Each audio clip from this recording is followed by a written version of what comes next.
the second unit in history, which is from trade to territory. In the last class, we have already discussed about the following topics like Second Carnatic War. Under this, we have Battle of Ambur, Battle of Arcot, then Treaty of Pondicherry. Then we have discussed about Third Carnatic War. Under this, we have Battle of Vandivash, then Treaty of Paris. Then we have seen Mysore and its resistance to British expansion. Under this, we have the First Anglo-Mysore War. Under the First Anglo-Mysore War, we have Treaty of Madras. Students, in the last class, we have discussed about Second Carnatic War. So, the Second Carnatic War was fought between the time period of 1749 to 1754. So, what is the reason for Second Carnatic War? The main reason is succession dispute between Carnatic and Hyderabad. So, the main reason is succession dispute, which means who will become the next ruler of Carnatic region and Hyderabad region. So, this is the main reason for the Second Carnatic War. Then we have discussed about Third Carnatic War.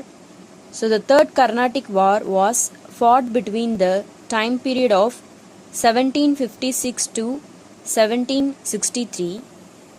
Now let's see what is the reason for Third Carnatic War. The outbreak of the 7 Years' War in Europe led to the Third Carnatic War in India. By this time, Robert Clive established the British power in Bengal by the Battle of Plassey, which provided them with the necessary finance for the Third Carnatic War. So, the Battle of Plassey, it financed the Third Carnatic War for the British. So, the British gained more wealth after the victory of Battle of Plassey, and they got Diwani rights. Diwani rights means the right to collect the tax from Bengal, Bihar and Orissa region. So, it financed the Third Carnatic War. So, they got finance from the victory of Battle of Plassey, which helped them to enhance the military troops for the Third Carnatic War. Synopsis of the lesson. In this session, we are going to see the following topics. The first one is the Second Anglo-Mysore War. Under this, we have Treaty of Mangalore. Then we have the Third Anglo-Mysore War. Under this, we have Treaty of Srirangapatnam. Then the Fourth Anglo-Mysore War. Next, Mysore after the war. Now, let's see about the Second Anglo-Mysore War, which was fought between the time period of 1780 to 1784. Now, let's see the reason for the Second Anglo-Mysore War. Students, we have seen that the First Anglo-Mysore War ended with a treaty called Treaty of Madras. According to the treaty, both have promised to help each other during the foreign attack time. So now, see here, when Hyder's territories were attacked in 1771 by Marathas, the British didn't help them. So, the British didn't supported Hyder Ali's troops during the Marathas attack. Hyder did not get help from the British. The English did not fulfill the terms of the Treaty of 1769. So, the English didn't fulfill the terms of the Treaty of Madras, which was signed in 1769. Instead, British captured Mahe, a French settlement within Hyder's jurisdiction. So, when the Marathas attacked Hyder Ali's troops, the British didn't help them. Instead, British captured Mahe. Mahe is a place which was under the French settlement and under the Hyder Ali's jurisdiction. Here, jurisdiction means the official power to make legal decisions and judgments. So, this led to the Second Anglo-Mysore War between the British under General Sir Eyre Coote. So, British was led by the army under General Sir Eyre Coote, and in 1781 the British General Sir Eyre Coote defeated Hyder Ali at Porto Novo. Then the Mysore forces suffered another defeat at Solinger. So, the Mysore forces suffered another defeat at Solinger. So, Solinger is in Vellore district. Then, Hyder Ali died of cancer during the course of the war. So, in the course of the war itself, Hyder Ali died because of cancer. Then, after the death of Hyder Ali in 1782, his son Tipu Sultan continued the war against the English. So, after the death of Hyder Ali in 1782, his son Tipu Sultan succeeded the throne and he continued the war against the English. Tipu captured Brigadier Matthews, the supreme commander of the British forces, along with his soldiers in 1783. So, Tipu Sultan, he captured a British commander, Brigadier Matthews, in 1783. So, the Second Anglo-Mysore War ended with the Treaty of Mangalore, which was signed in the year 1784. So, now let's see what are the conditions and terms in the treaty. On 7th March 1784, the Treaty of Mangalore was signed between the two parties. Both agreed to return the conquered territories and also the prisoners of war.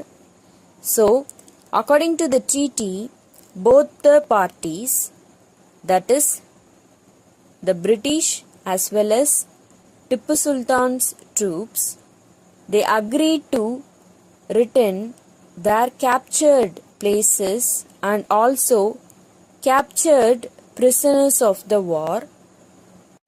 Now, let's see the Third Anglo-Mysore War, which was fought between the time period of 1790 to 1792.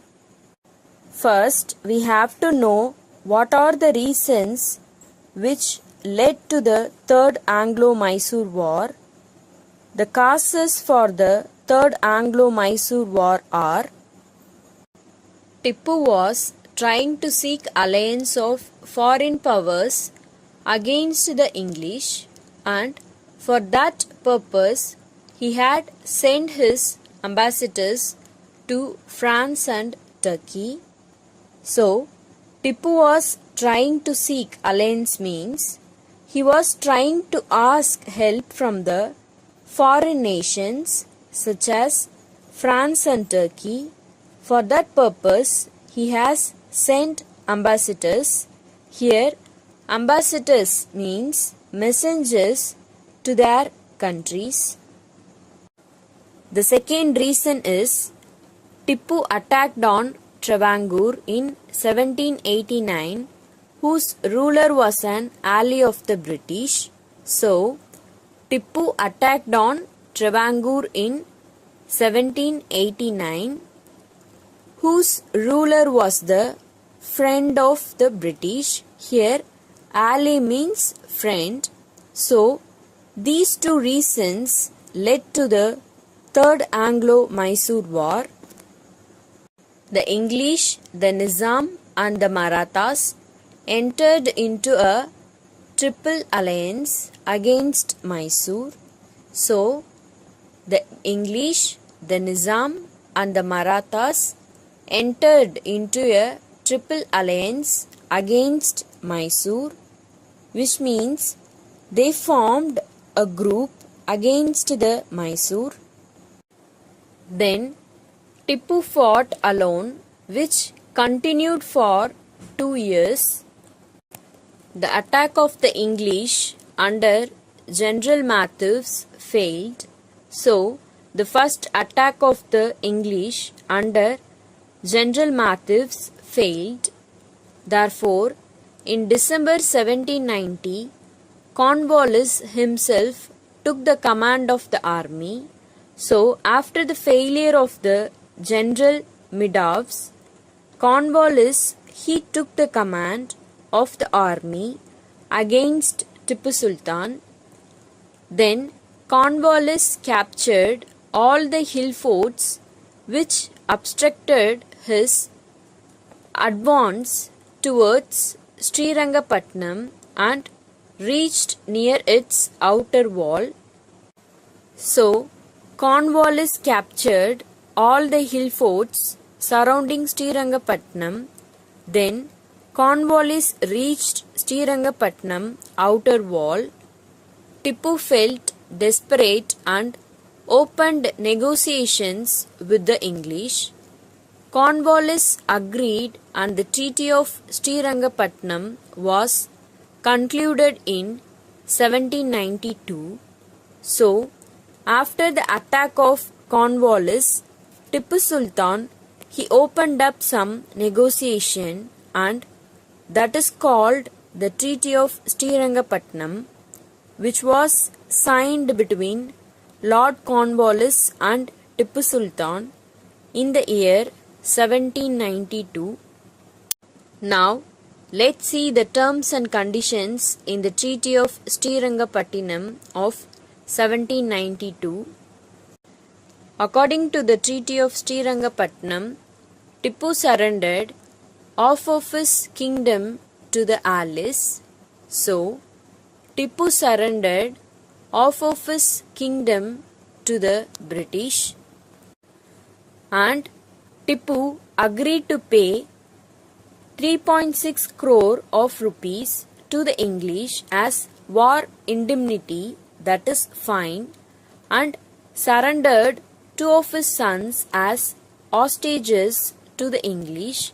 Here, hostages means prisoners. So, he surrendered 2 of his sons as prisoners to the English, and the English acquired Malabar, Cork, Dindigul and Paramahal, that is Coimbatore and Salem, from the kingdom of Mysore. So, these are the terms and conditions in the Treaty of Srirangapatnam. Now, let's see the Fourth Anglo-Mysore War, which was fought in 1799. Tipu Sultan did not forget the humiliating Treaty of Srirangapatnam imposed upon him by Cornwallis in 1790. So, Tipu Sultan did not forget the humiliating Treaty of Srirangapatnam, in which he paid 3.6 crore of rupees as fine to the British government. as well as two of his sons was held as hostages, that is prisoners, and half of his kingdoms was taken away by the British. So, Tipu Sultan did not forget the humiliating treaty of Srirangapattinam and he wanted to take revenge over the British. So, this was the major reason for the Fourth Anglo-Mysore War. First, let's see the causes for the Fourth Anglo-Mysore War. Tipu sought alliance with foreign powers against the English and sent ambassadors to Arabia, Turkey, Afghanistan and the French. So, Tipu seeks the help of the foreign powers such as Arabia, Turkey, Afghanistan and the French. Then, Tipu was in correspondence with Napoleon, who invaded Egypt at that time. So, Tipu was in close relation with Napoleon, who invaded Egypt at that time. The French officers came to Srirangapatnam, where they founded a Jacobin club. So, the French officers came to Srirangapattinam to support Tipu Sultan and they founded a Jacobin club. And also they planted the Tree of Liberty at Srirangapatnam and this was the major reason for the Fourth Anglo-Mysore War. Then Lord Wellesley, he is the British commander, he declared war against Tipu in 1799. The war was short and decisive. As planned, the Bombay army under General Stuart invaded Mysore from the west. Then the Madras army, which was led by the Governor General's brother Arthur Wellesley, forced Tipu to retreat to his capital Srirangapatnam. On 4th May 1799, Srirangapattinam was captured by the British. So, on 4th May 1799, Srirangapattinam was captured by the British. Tipu fought bravely and was killed finally, thus ended the Fourth Mysore War and the whole of Mysore lay prostrate before the British. Next, let's see Mysore after the war. So, what happened to Mysore after the four Anglo-Mysore Wars? The English occupied Kannara, Wayanad, Coimbatore, Dharapuram and Srirangapatnam, and Krishnaraja Udayar of the former Hindu royal family was brought to the throne. At the starting, we have seen that Mysore was ruled by Udayar dynasty, right? So the British brought Krishnaraja Udayar to the throne of Mysore and he was the minor, so the British declared Mysore as the princely state. Tipu's family was sent to the fort of Vellore. So, after the death of Tipu, Tipu's family was sent to the fort of Vellore. So, students, I hope you are clear with the four Anglo-Mysore Wars. Now, let's move on to Anglo-Maratha Wars, that is between the British and the Marathas. So, Marathas, they ruled over the Maharashtra region. So, the Anglo-Maratha Wars was fought under three phases. First Anglo-Maratha War between the time period of 1775 to 1782. Then Second Anglo-Maratha War between the time period of 1803 to 1805. Then Third Anglo-Maratha War between the time period of 1817 to 1818. So students, in the next class we will see it one by one in detail. I have enclosed the classwork instructions in the PDF. Kindly refer it. So now we have reached the end of this session. Thank you.